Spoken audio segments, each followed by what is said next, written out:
I'm glad he got that. I'm glad he didn't go the distance with Antonio Moran, because you could tell that he could have got him out of there whenever he wanted. And for the zone debut, by the way, his first fight signed with Eddie Hearn Matchroom was a good look. Here's something I want y'all to think about, though. He's on a collision course for Lomachenko. Wow. Let's hope Antonio Moran's over. Oh, shit. Antonio's still out. Highlight knockout by Devin Haney. Oh, no, he's good. He's getting up. There are literally people crying ringside. Damn. And Antonio Moran's no, it was nasty. corner. We're going to show it to you. It was nasty. After seeing that shot it was land nasty. from Devin Haney. That was so let's talk. Violent, a right-hand knockout, as you will. I like this kid. I got a chance to talk to him. What fight was that? It was in New York. Or was it here in Philly? I forgot. Anyway, they wanted him to fight Luke Campbell for the vacant WBC title. So that right there tells you that he's ready for a title.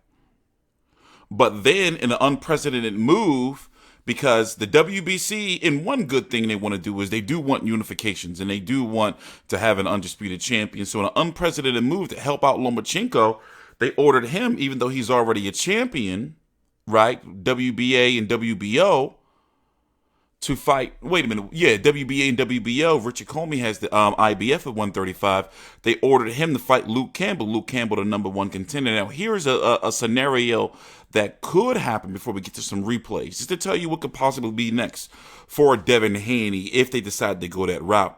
You could see Devin Haney versus Zaire Abdullaev. And I forgot to mention Loma versus Campbell in my weigh-in video for Haney versus Moran. Let's listen in. Fights in your life in the gym.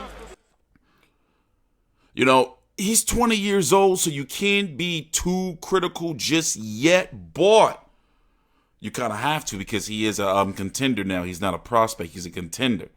You see what I'm saying? So, oh, shit, he's still down? Oh, no, I'm not feeling this. Those are the type of knockouts where you get carried out on a stretcher. So let's hope Antonio Moran is okay, because it was a brutal overhand right.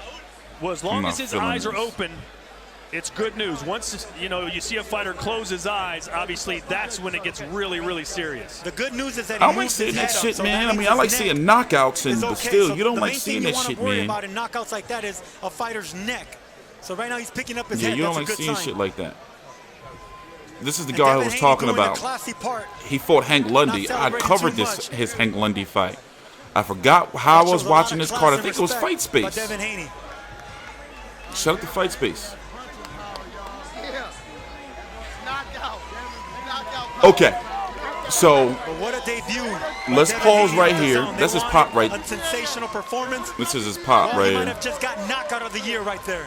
Antonio Moran now sitting upright. Everybody had that thing with Black China. He probably still do. People like, man, he way too advanced. I mean, she way too advanced for him. But I don't know, man. His jaw. Some little dudes, you saying young dudes be having the sauce. Get ready, ladies and gentlemen. We are about to show you a special moment in the career of Devin Haney. It was crazy. And it was that left hook that caught him around the glove. That body shot right there caused that right to land. It was a right hook to the body because he was getting hurt. Antonio Moran was getting hooked to the body. So that right hook downstairs set up that brutal and devastating overhand right by Devin Haney. That shot right there set up this shot right here. Boom! Right on the chin. Out. I mean, you know, I hope that Antonio Moran is okay, but he needed to do that on his own. Like, for his first fight, they need, like, you know, a nice, young, up-and-coming prospect. And right now, they do have some. I'm just saying, right now, he's you know, he's what they need. That kind of one-punch power. Hard to Kid's got the juice in the carvings, man. A hard puncher, as we clearly saw. Those are the two most devastating, scary things if you're a boxer-puncher. Let's wait for the post-fight interview, and let me run through the division. Okay. So, you have Luke Campbell. What did they say they're going for? Did they say they're going for August or October? I think they're saying they're going for October because Lomachenko's still dealing with that knuckle situation from his last fight. So, you're going to have Luke Campbell versus Lomachenko for that WBC and the WBA and the WBO. Richard Comey is likely going to be taking on counting.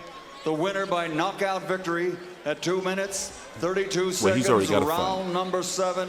And what will be a candidate for knockout of the year? Now a 3-title champion, WBC International, WBO Intercontinental, WBA International champion, still undefeated, Devin. Listen to his post-fight interviews, very well spoken. Haney. So you can only imagine, like, when he gets like some, like somebody bring out the shit talking to him when he got to be a little bit. Let's see which way he goes. Eventually, it's going to happen. Where somebody going to pull it out of him, he's going to have to be heel or he's going to have to be a baby face. With Devin Haney, wrestling terms, good guy or bad guy. Lit a fire in the lightweight division. And you'll notice some of the resemblance to Floyd Mayweather. LZ Granderson now standing. He also looked like this kid I used to be best friends with when I was like 9 years old. Devin He used to have all the Genesis what games. A performance tonight. Your DAZN debut, your headlining. Was this what you were telling us during the fighters meeting you were going to bring that was going to be special? First off, I want to start off by saying I want to thank God. I want to thank my dad. I want to thank Eddie Hearn, DAZN, my whole team behind me. You know, without them, this wouldn't be possible. But coming into this fight, I wanted to make a statement. You know, it was a lot of rumors going around that said I didn't have punching power. You know, I couldn't knock guys out. But as you see, I can. You know, I went in there, I broke my opponent down, and then I knocked him out. You know, I want you to look behind us here. Can you see the moment in which you knew you had the opportunity to get that crucial knockout? Yes, right there. When I hit him, I saw that he was hurt. You know, so I got on him. But one thing my dad always tell me, when you get a guy hurt, go to the body. So I went to the body, and then I went over the top. When you landed the punch, did you know right away? I knew when it landed, and his facial expression, that one right there, he was out. You're incredibly difficult to hit, but obviously you have a lot of power. Which aspect do you enjoy most? Frustrating your opponent with your speed, Joe Cortez out or there? getting them with that power? All of the above. You know, I'm overall a great fighter. Overall, you know, I have speed, I have power, I got ring IQ, and I got head movement. You know, I could do it all. Like I said before, I have many tools in the toolbox. It just depends it just depends on what I want to bring out at that night. I'm able to make adjustments, you know, the whole fight. Your opponent's taller. He's longer. He's more experienced. What did you do in the ring that took all that away? I mean, you dominated with your jab. Honestly, I don't think that a lot of the guys that I've been fighting have more experience than me. You know, I've been in there with world-class fighters. You know, they say that the sparring doesn't count, but I believe it do. You know, I put in many rounds with many different world champions, so I feel like I had the experience factor. I know you've told us in the fighters meeting that you don't want to be on the fast track, but it's hard to keep you off the fast track. You're going to be fighting like this, bro. You know, I'm just going to beat whoever they put in front of me. That's right. Well, it's funny you would say that because the man that's in charge of doing that, Mr. Eddie Hearn, what did you think of the performance tonight? Fast car. Unbelievable. I mean, where I come from in England, if we had a star like this, the country would be going mad. So you guys need to get behind Devin Haney. Yeah. Let me tell you. Because America has a superstar on their hands. He's 20 years old. He's 22-0. They say he doesn't carry power. He's 20. And he's taking guys like that. That guy struggled against Pedraza, WBO champion, went the distance with Lomachenko. This is a true talent who's got skill. That was like watching an artist draw a beautiful picture. And then at the end, just sign his name off and say good night and walk into the night. This is a beautiful star. And we are so lucky to have him with Matchroom and DAZN and Devin Haney Promotions and Bill. This is a great team to work with. And we're going to enjoy watching him go all the way to the top, winning world titles in different divisions. You're right about the fast track. This is about what pace we go at now. But when you deal with people like that, you take the next step. The WBC have ordered him to fight Abdullaev in a final eliminator to fight the winner of Lomachenko-Campbell. You know, he wants to fight them all. Teofimo Lopez, another guy called Gervonta Davis, Ryan Garcia. These are the super fights that Devin Haney will be in the next few years. And if it's Maryland, if it's Las Vegas, if it's the Bay Area, the whole of the United States needs to get behind Devin Haney. This kid is a superstar. I want to bring in your father, Bill Haney Jr., who recognized his star potential. Obviously, early on, you homeschooled him, you groomed him for this moment. What did you think of your son tonight? Bill Haney Sr., by the way. Senior. He did a great job. We're proud of him. We're always proud of him. He put on a hell of a performance. One of the things that's really unique about you is that while you're officially the trainer, you're not afraid to bring in other voices along the way. What brings that temperament about you? Well, I mean, we have a great team. We have a great group of people that care a lot about Devin, and you know, everything's been working. Devin, now you told us in the fighters meeting that you didn't lie to us, that it's difficult to make weight. It's Memorial Day weekend. Usually it's a big barbecue weekend. How are you planning on celebrating now that you've got this great victory? Oh, me and my team, we're going to eat away. Congratulations. Back to you, Todd. Get that man a big steak. Devin Haney with an A+. Yeah. Oh, by the way, this Zaire Abdullaev, he's nice. He's nice. You know, obviously that European style. He's nice. He's got some power with him. And as you can see, being 11-0 with 7 KOs, if I'm correct, he's on a bit of a fast track himself. Even though, how old is he? Let's go check. He is 25 years old. Just turned 25 in March. Devin Haney's 20. Devin Haney turned 20 in November, and it looks like that fight is going to be next. But when? Knowing, see, one good thing about signing with the Zone or signing with Matchroom is they keep you active. You see what I'm saying? So I can expect for that fight to be it's June, you might as well say, end of May.